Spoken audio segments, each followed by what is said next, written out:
வீடு ஹேர் ஆயிலுங்க. யூடியூப்பில் நிறைய பேர் வந்து இப்போ ஆயில் சேல்ஸ் பண்ண ஆரம்பிச்சிட்டாங்க. உங்களால் அதை வாங்க முடிஞ்சால் வாங்கிக்கோங்க, விருப்பம் இருந்தால் வாங்கிக்கலாம்.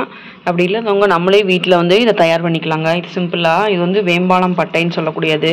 நாட்டு மருந்து கடையில் கிடைக்கும். நெல்லிக்காய் ஃப்ரெஷ்ஷாக இருந்தால் நீங்கள் ஆட் பண்ணிக்கலாம், இல்லைனா இது வந்து நெல்லி வத்தல். இது வந்து பார்த்திங்கன்னா எல்லாருக்குமே தெரியும். கருவேப்பிலை 2 கைப்பிடி அளவு எடுத்து வச்சுருக்கேன். வெந்தயம் வந்து ஒரு 25 கிராம் எடுத்து வச்சுருக்கேன். ஒரு 1/2 லிட்டர் எண்ணெய்க்கு தான். கருவேப்பிலை நிறையா இருந்தால் இன்னும் கூட நீங்கள் கம்மி பண்ணிக்கலாம். இது வந்து ஒரு சின்ன கைப்பிடி அளவு வந்து மருதாணி இலை. இது வந்து அந்த செம்பருத்தியோட இலை. இது வந்து நெல்லி வத்தல். நெல்லிக்காய் ஃப்ரெஷ்ஷாக இருந்தால் கூட நீங்கள் ஆட் பண்ணிக்கலாம். வேம்பாலம்பட்டை, கருவேப்பிள்ளை, அப்புறம் வெந்தயம், மருதாணி, செம்பருத்தி, அப்புறம் வந்து இது நெல்லிக்காயோட விதை. இவ்வளோதாங்க. இதை வந்து நல்லா அரைச்சிட்டு நீங்கள் எண்ணெயில் காய்ச்சி, தேங்காய் எண்ணெயில் காய்ச்சி ஆற வச்சு தேய்க்கிறது மூலமாக ஒரு நல்ல டிஃப்ரெண்ட் கிடைக்கும், வளர்ச்சியும் கிடைக்கும், ஹேர் ஃபாலும் கண்ட்ரோல் ஆகும். இந்த ஹேர் ஆயிலை நீங்கள் வந்து டெய்லியுமே யூஸ் பண்ணிக்கலாம். அப்படி இல்லைன்னா நீங்கள் தலைக்கு குளிக்கும்போது ஒரு 1 ஹவர் முன்னாடி இந்த ஹேர் ஆயிலை நல்லா ஸ்கேல்ப்லையும் உங்களோட வேர்க்கால்களையும் எல்லாம் அப்ளை பண்ணிங்கன்னா நல்ல ஒரு ஹேர் க்ரோத் கிடைக்குங்க. அப்புறம் வந்து நீங்கள் ரெகுலராக யூஸ் பண்ணுற நீங்கள் ஷாம்பு போட்டுட்டு நீங்கள் வாஷ் பண்ணிக்கலாம்.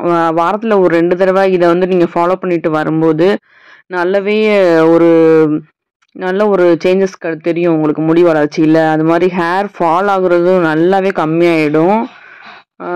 ஆனால் ரொம்ப குளிர்ச்சியாக இருக்குன்னு நீங்கள் ஒருவேளை இதை ஃபீல் பண்ணிங்கன்னா நீங்கள் வந்து இந்த நம்ம காய்ச்சின எண்ணெயோட நீங்கள் வந்து தேங்காய் எண்ணெயை மிக்ஸ் பண்ணிவிட்டு உங்களுக்கு தேவையானப்போ இதை வந்து தேய்ச்சிக்கலாம். அதாவது ரொம்ப குளிர்ச்சியாக இருக்குன்னு நீங்கள் ஃபீல் பண்ணிங்கன்னா அது வந்து இந்த குளிர்காலத்துக்கு இது செட் ஆகாது. ரொம்ப ஒரு சிலருக்கு வீசிங் வரவங்க இந்த மாதிரி இருக்கவங்களுக்கு செட் ஆகாதுங்க.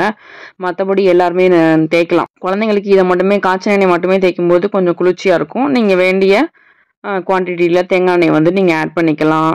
நீங்கள் அதை யூஸ் பண்ணி பாருங்கள். இது கூடவே இன்னும் நிறையா பொருளும் சேர்க்கலாம். அது வந்து கருஞ்சீரகம் சேர்க்கலாம். அப்புறம் நான் வந்து கத்தாழைலாம் இல்லை, நான் சேர்க்கலை. நீங்களும் யூஸ் பண்ணி பாருங்கள். பார்த்துட்டு உங்களோட வேலிடான கமெண்ட்ஸை கொடுங்க. நம்ம ஹேர் ஆயிலுக்காக நிறையா செலவு பண்ண தேவையில்லை. இதை வீட்டிலே நம்மளே ரெடி பண்ணுற மூலமாக ரொம்பவே மிச்சம் பண்ணலாம்.